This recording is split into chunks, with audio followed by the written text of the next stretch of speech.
문재인 더불어민주당 대선 후보가 오늘 포항을 찾아 유세를 펼쳤습니다. 통합 대통령이 되겠다며 지역민들의 지지를 호소했습니다.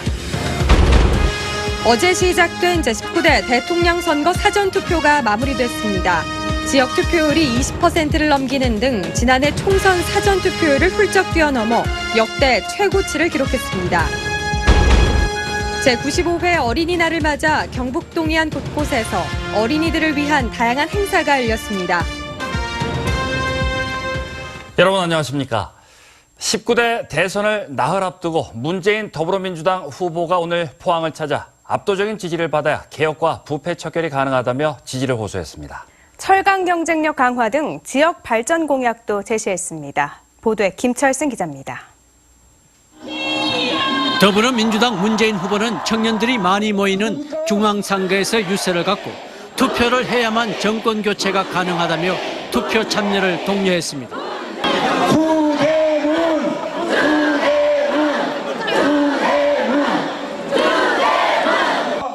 또 용광로처럼 통합 대통령이 되겠다며 압도적인 지지를 호소했습니다.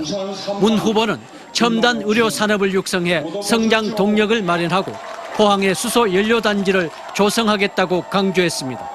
포항 철강 산업의 세계적 경쟁력을 회복시키겠습니다. 수소 연료 전지 파워밸리도 포항에 조성할 것입니다. 경주 지역 공약도 제시했습니다.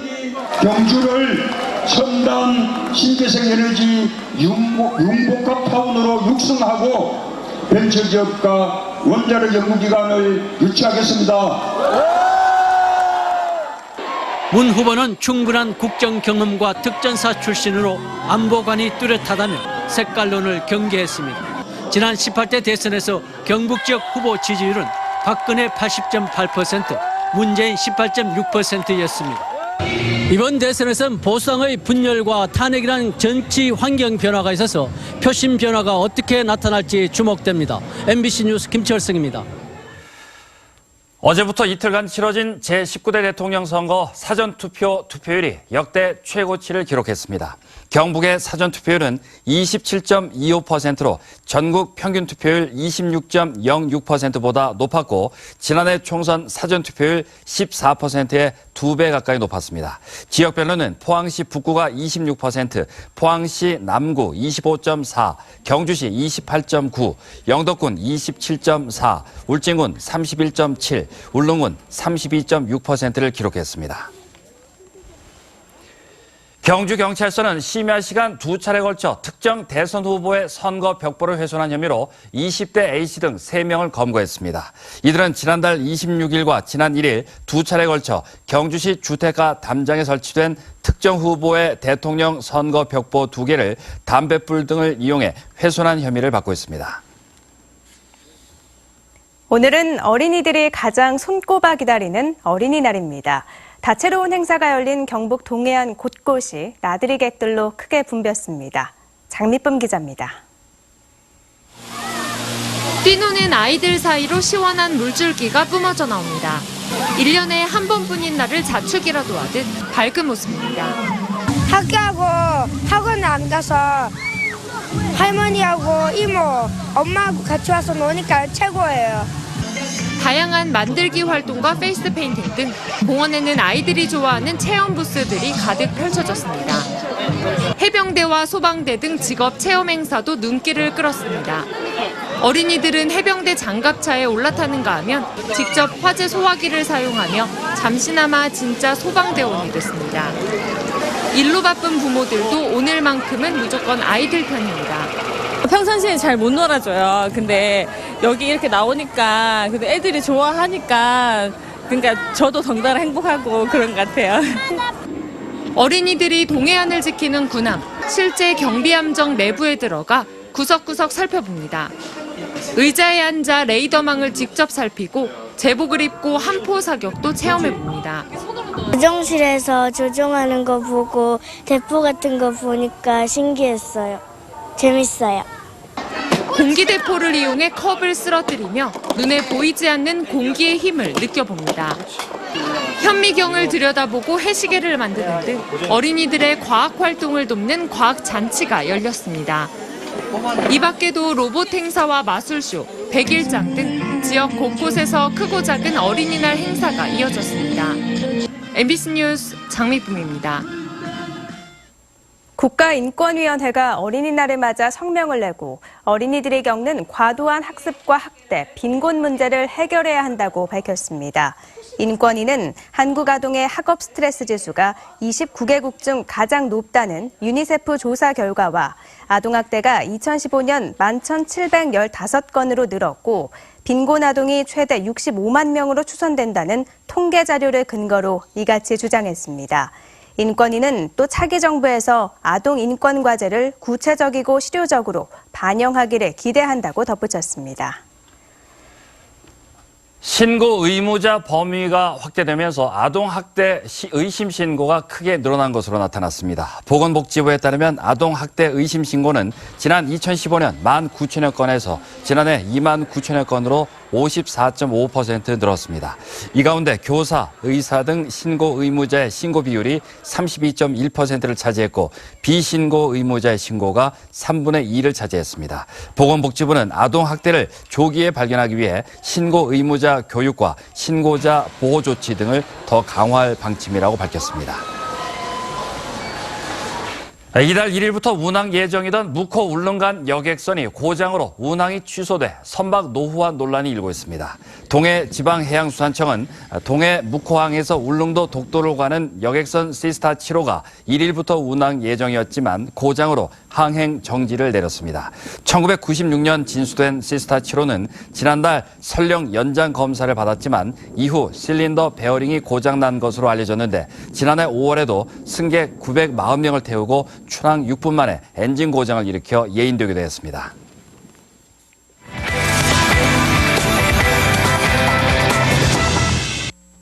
포항 미술의 현 주소를 한눈에 볼 수 있는 전시가 열리고 있습니다. 포항에서 활동하는 미술인 120여 명이 참여하는 지역 최대의 미술 축제인데요. 김수민 아나운서가 소개합니다.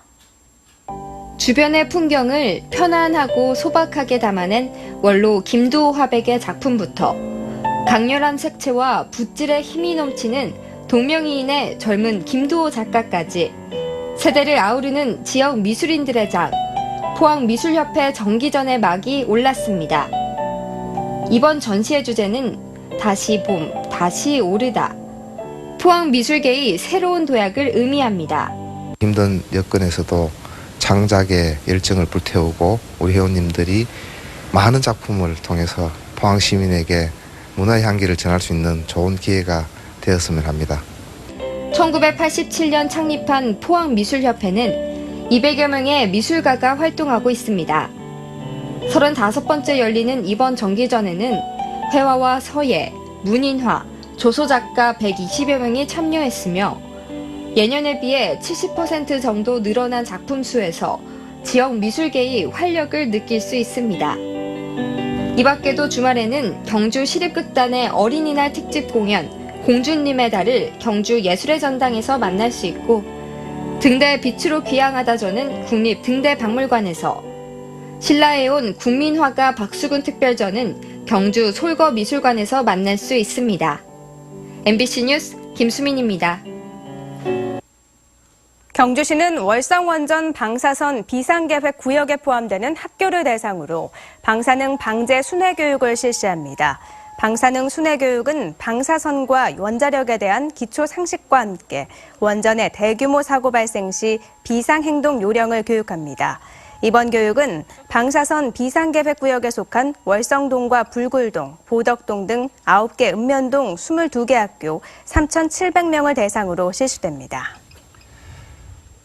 다양한 야생화를 한 곳에서 볼 수 있는 전시회가 포항 문예회관에서 열리고 있습니다. 포항 예초회와 이음 들꽃 모임 등 5개 단체는 제8회 야생화 연합 전시회를 열고 메발톱과 복수초 등 300여 점의 야생화를 선보였습니다. 야생화 단체는 모레까지 전시회를 열어 크고 화려한 외국꽃과 달리 작지만 은은한 향기와 아름다움을 가진 야생화의 매력을 느끼도록 할 계획이라고 밝혔습니다.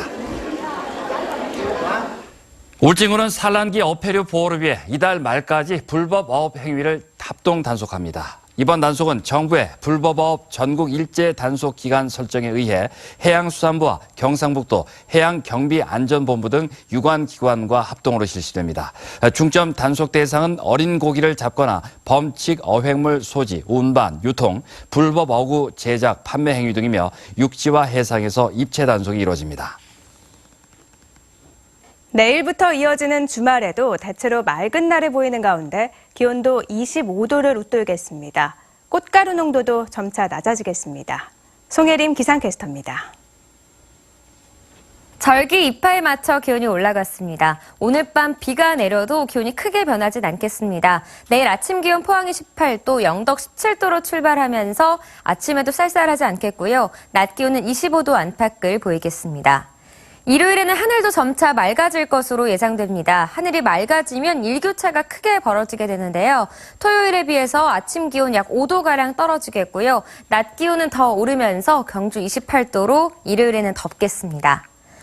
꽃가루 농도가 점점 약해지고 있습니다. 오늘은 울진이 매우 높은 단계를 보였지만 내일은 경북 동해안 모두 높은 단계를 보이겠고요. 모레 일요일이 되면 보통 단계에 머물면서 오랜만에 환기시키셔도 좋겠습니다. 자세한 지역별 날씨 알아보겠습니다. 내일 오전 구름 많다가 점점 구름의 양이 적어지겠습니다. 아침 기온 울진과 경주가 14도, 영덕 17도, 포항 18도고요. 낮 기온은 울진 22도, 영덕 24도, 포항과 경주는 25도를 보이겠습니다. 울릉도와 독도 지역은 내일 새벽 한때 비가 내리겠습니다. 아침 기온 울릉도가 15도, 독도 14도로 출발하겠고 한낮에는 울릉도 19도, 독도 16도를 보이겠습니다. 내일 동해 먼바다에는 오전에 비가 내리겠습니다. 바다의 물결 동해 중부는 3.5m까지, 동해 남부는 2.5m까지 일겠습니다.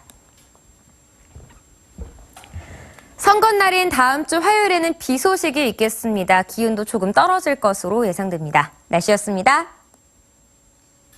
자유한국당 당직자가 운영하는 안동 모 사회복지시설이 소속 지적장애인을 홍준표 후보 유세에 동원하고 사전투표에서도 홍 후보를 찍도록 종용했다는 보도가 나오면서 선관위와 경찰이 조사에 들어갔습니다.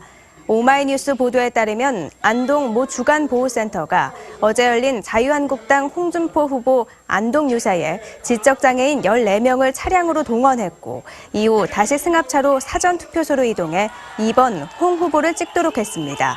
문제의 주간보호센터 운영자는 자유한국당 경북선대위 부위원장인 것으로 알려졌습니다. 더불어민주당 경북선대위와 바른정당 경북도당은 일제히 성명을 내고 한국당이 사회적 약자를 동원해 불법 선거를 자행하는 구태를 재현하고 있다며 공개 사과와 사법기관의 철저한 수사를 촉구했습니다. 소를 27에서 29개월 키워 출하했을 때 수익이 가장 높다는 연구 결과가 잇따라 나와 관심을 모으고 있습니다. 축산물 품질평가원의 분석에 따르면 소 사육농가의 수익이 가장 높은 출하 시기는 평균 27개월령으로 한 마리당 수익은 249만 원으로 나타났고 한경대학교의 연구에선 29개월령에 출하했을 때 수익이 가장 높은 것으로 조사됐습니다. 특히 두 연구에서 30개월 이상 장기 비육할 때는 생산 비용만 증가해 수익성이 떨어지는 것으로 분석돼 현재 한우 고급육 생산을 위해 30개월 이상 장기 비육하는 사육 관행에 변화를 가져올지 주목됩니다. 이상으로 포항 MBC 뉴스데스크로 마치겠습니다. 여러분 고맙습니다.